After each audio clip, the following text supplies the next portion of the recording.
morning, good afternoon, good evening, or good night, depending on where you are when you're watching this tutorial video. It's 2 in the afternoon here, and I'm wearing a shirt that says good morning on it, so whatever. Today we're going to do a tutorial for a tab mini composition notebook holder. This is going to be the 5x7 friendly one. So it's not one hooping. You actually have to stitch out the tab and then stitch it onto the notebook design. So without further ado, let's get started. Alrighty, here are the supplies you're going to need for your mini composition book cover. Since it's 5x7 friendly, that means we're going to have to make the tab first and then the notebook. So you've got your usual notebook cover supplies if you've ever made one before, and then we're going to have 2 smaller pieces that are about the size that you cut for a snap tab. Those are going to be for your tab for the notebook. So I've got my vinyl that's just over 5x7. I've got my 2 pieces of chalkboard fabric from Joann that I like to use for my inner flaps to hold the notebook in place. And then I've got a matching vinyl and another piece of blackboard fabric from Joann for the tab part. Now, another optional material you may want to use would be a piece of maybe cork or felt, or I usually use black stabilizer, or even another piece of chalkboard fabric about 5 inches by 6 inches. That would be on the inside of the notebook to serve as kind of a backing so that you can't see the ugly backside of the embroidery if you were to take your notebook out and look at it. I usually don't use that because I just don't care what it looks like on the inside under the notebook, but I will show you where to use that if you choose to. The first step, the tab, is so easy to do, you guys. First of all, I don't know if I remember to say in the first part that, in my opinion, tear away or cut away doesn't matter. It's an in the hoop project. It will be sandwiched inside your notebook, and it's your choice. So the tab is super easy. It's like a big felty with a tail. So I hooped my stabilizer. I use my Easy Frames by Durkee, so I clipped my stabilizer. And I'm going to take my way too big piece of vinyl. I'm going to cover that placement stitch, and I'm going to pin at the corners. And then I'm going to stitch the details of my dinosaur. You can see I'm doing this. It's a dinosaur holding a piece of pizza. Your design may very well be something else. It could be a monogram, could be a little applique circle or square, could be a happy face. Whatever design you have purchased that's in your file, you're going to stitch it here. You're just going to place your vinyl on top, cover those stitches, and then pin it down and stitch out the design that you're using. Alrighty, now you can see that I have stitched my dinosaur. I also stitched the placement circle for my snap. The bobbin actually didn't catch the first few stitches, but that's okay. I just need it as a guide, and that's good enough to know where to poke your snap. So once you've stitched all the details of your tab, whatever that may be, if it's an applique, if it's a monogram, if it's a dinosaur, or whatever, then you're going to grab your other piece of vinyl. You can use like vinyl, felt, any non-fraying material like we usually use for in the hoop projects. I highly suggest something thin, and that is why I usually use blackboard fabric from Joann, because it's sturdy but it's still nice and flexible, and it's thin, so my machine isn't trying to stitch through a couple of layers of something like this vinyl, which is a lot thicker. Next, you're going to remove your hoop and flip it over. This is just like we do with any other in the hoop project, like a snap tab or a felty. We're going to take our second piece of fabric and we're going to cover what we just stitched. You're going to want to pin it down. If you're using frames like this, sometimes I just use a clip on a couple of the corners. Just make sure that if you pin your fabric, always pin it from the front of your hoop. You don't want sharp pointies of needles going towards your bobbin and your bobbin area. And here's my project just before I put it back on my machine. Here's the front of the hoop. You can see that I did use a pin just to show you guys what I mean by pinning from the front. And I used a Wonder Clip on this side. And here's what it looks like from the back. See how you can see the pin in the corner, but the sharp pointy part of the pin is not going to be underneath my hoop. And you're going to replace your hoop and run that final step.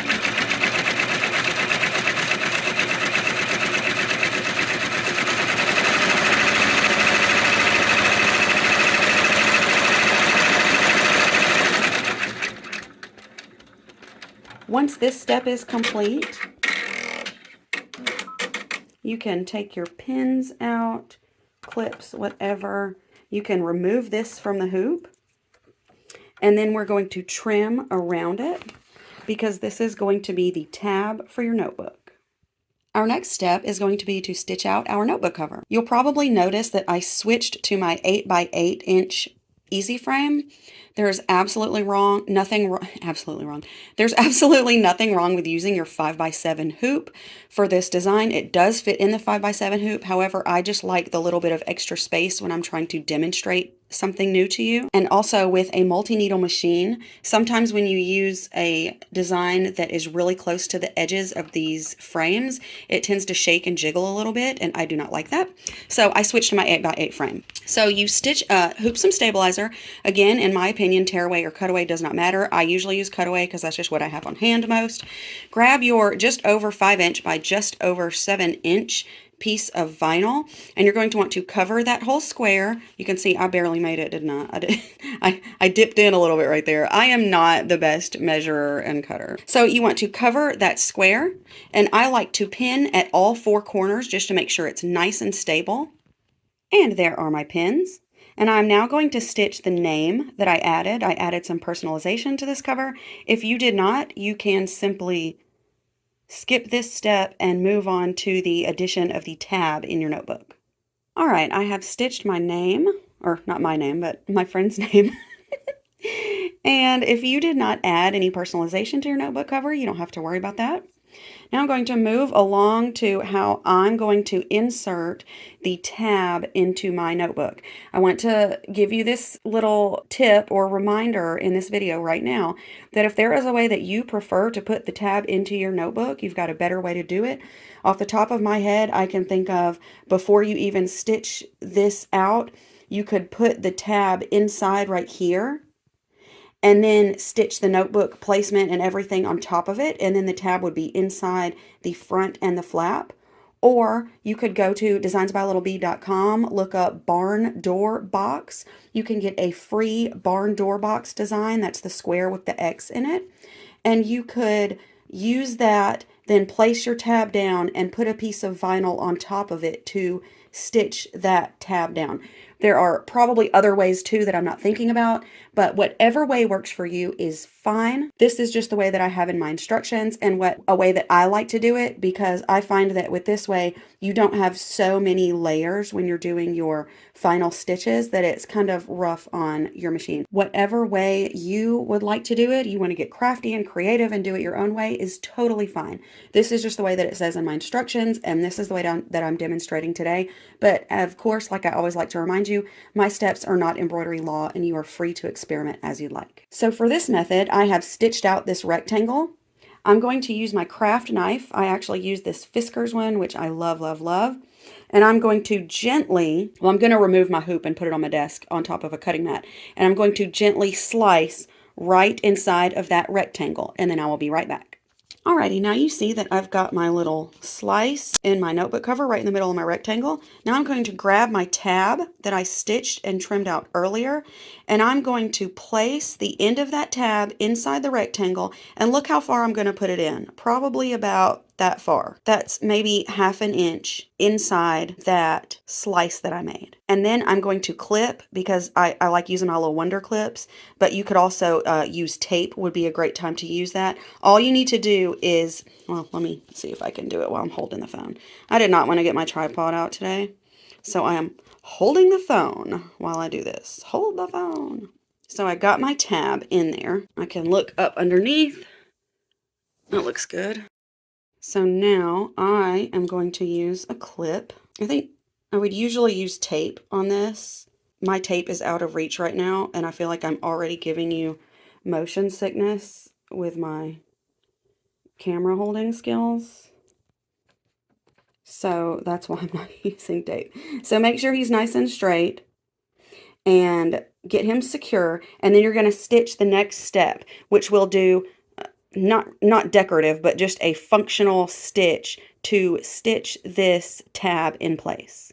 Now at this step, I like to remove my hoop and turn it around to check and make sure I got that tab down. And you can see that one of the lines of my rectangle, that's the one closer to the left on your screen right now, didn't catch the tab.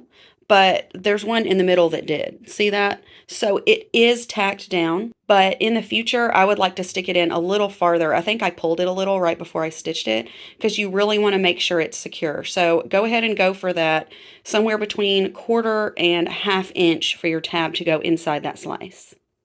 Now we are ready for the final machine step. I want you to grab your 2 pieces of fabric. I'm using, again, blackboard fabric from Joann. And I want you to line each one up along edge with these tick marks. Okay, so this one will go to here. This one will go to here. Again, I usually use my Wonder clips against the top of the stabilizer. If you pin, make sure to pin from the front. Now here's a little trick that I'm going to show you as promised. Now I almost never do this, but I'm actually making this notebook cover for a customer on Etsy who spent a lot of money in my shop, and I really just want to send her something special. I want to make sure it looks the best it possibly can. So I'm going to grab a piece of black cutaway stabilizer. I got this on Amazon, and I cut it to approximately 5.5 by 5, tall enough to go over the 5-inch tall notebook, but not wide enough so that it takes up the whole notebook, because I'm trying to reduce bulk as much as I can. And what I'm going to do is I'm going to pin my flaps down, and then I'm going to take this stabilizer and I'm just going to put it right under those flaps. Okay? Like that. And then I'm going to probably put a little piece of tape on the bottom just to hold it in place. So I'm going to go pin these flaps, and then I'll show you exactly how I did it in case you need to see it with your own little eyeballs. All right, so here you can see I like to use my Wonder clips at the top just to clip it to the stabilizer. I use pins on the bottom. I pinned it from the front. I promise this comes up to the tick marks. It's just the angle that's making it look like it's not close. So here is my piece of black stabilizer. I'm going to go toot and then toot, and I just gently put it in there. And this way, it's going to stitch up my notebook, and all you will see is the flaps and the black stabilizer instead of stabilizer and the back of her name. So this is just a little step that I do if I'm making something for like a special gift. Certainly if I was doing something for maybe a bridal shower or a birthday or something like that, it just adds a little bit of professionalism to it.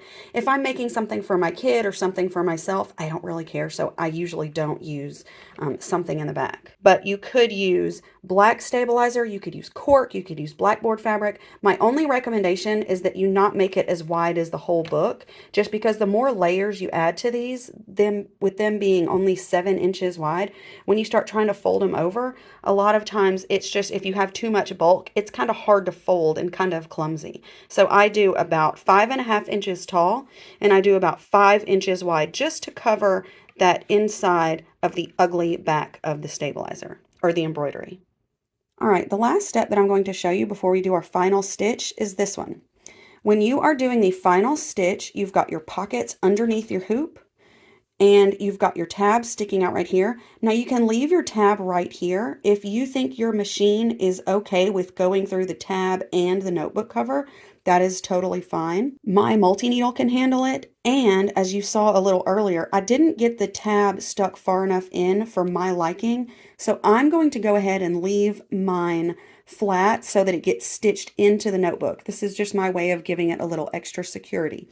However, if you don't like that look, and or if you think your machine won't be able to handle going through the pocket and the vinyl and the tab, you can grab your tab right here at this step, fold it over, and tape it inside the notebook and run the final step. So for me, because I'm not sure if I got the security I wanted with the tack down of the tab earlier, I'm going to go ahead and leave mine flat, and I'm going to let it go through that and stitch it to the notebook. So at this point, you do want to double check and make sure that the flaps for the inside of your notebook, which are underneath your hoop, are in place and stable under there so that they don't get wrinkled or folded back, which I've done a billion times. And then when you're sure that everything is in its correct place and pinned or clipped or taped as necessary, you can go ahead and run that final stitch that will go all the way around your notebook cover.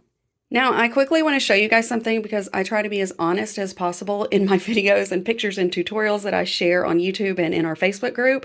And this, my friends, is what happens when you step away and you're not paying attention to the underside of your hoop. And of course, one of my pieces of chalkboard fabric for the flaps underneath the notebook flipped over and got stitched down. I stopped it before it was finished. I'm going to really quickly seam rip that out and pin it, clip it, tape it a lot better, and then I'm going to finish. But I just wanted to show you guys that, yeah, this stuff happens to everybody. All right, now that we've got our notebook cover completed, our embroidery machine work is done. Now I'm going to take it over to my desk and I'm going to cut carefully around the edges of the notebook, paying special attention to not cut through my tab. So the way that I remember to do this on projects like this where there is something like a ribbon or a piece of fold over elastic or a tab that you want to remember not to cut through, I cut this part first. I grab it in my hand. I'm right-handed, so I take my left hand, I pull the tab back as far as it will comfortably go. I grab my scissors and I cut through this part first. Okay, then I can release the tab and then I can just carefully go around the rest of the notebook. I'm sure to trim next to the elastic. If you gave yourself a little pen or pencil holder using fold over elastic, or if you're doing a project that has a ribbon coming out of it like an ornament, that's my little 2 cents of advice, is to always pull the element that you might want to make sure not to cut out first. Just pull it aside and trim neatly behind it, and then you can move on to the rest of the trimming, as opposed to just starting to cut it and saying, oh, I'll totally remember that. All right, now I've trimmed around my notebook cover. I'm going to go ahead and grab my mini composition book. You can see that I trim off 1 millimeter or 2 from the front and back cardboard of these that I have gotten at Dollar Tree. I do this just because I feel like the notebook closes better when I do that. So now you're going to take your notebook, fold it in half, and push your tab down as where it goes comfortably when your notebook is closed. Okay, the reason I don't have a snap placement circle on the front of these notebook covers that are this style is because depending on how far you push your tab in earlier, your little circle placement is going to be different, okay? Because it depends on where you put your tab. So here's what I want you to do. Grab your snap tab and remember your placement circle. I want you to take your awl, that's the pointy thing, AWL. I want you to put it through your snap placement circle because you're going to install snaps, okay? Then I want you to fold your tab over where you like it, where it's comfortable. I like it right here. And I'm going to use that hole to make another one all the way through. Okay, and there it is, right there. Okay, now I'm going to, actually, I should have taken this out. But there's my hole right there. Going to make that second hole for my other snap. Look, there's where I went through the pocket. Good job, Melissa. So now you need to install these snaps. Now listen to me. When you install your snaps into your notebook cover, you've got 2 cap pieces. I'm using, that's the cap. That's shiny and round. And then I've got one that is a heart.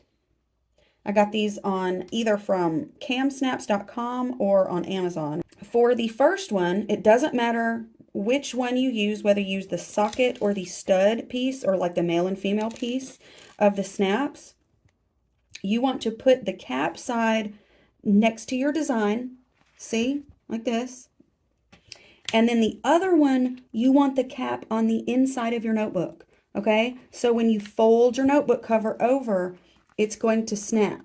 Okay, I know I can't tell you how many times when I was starting to make these, I kept putting the cap on this side, and then obviously it's not going to snap. Don't forget that when you're making this, the cap will go on the front next to your design, but then on the notebook, it's going to go on the inside. And there you have it, your own little mini composition notebook holder. Notice what I said about the snaps.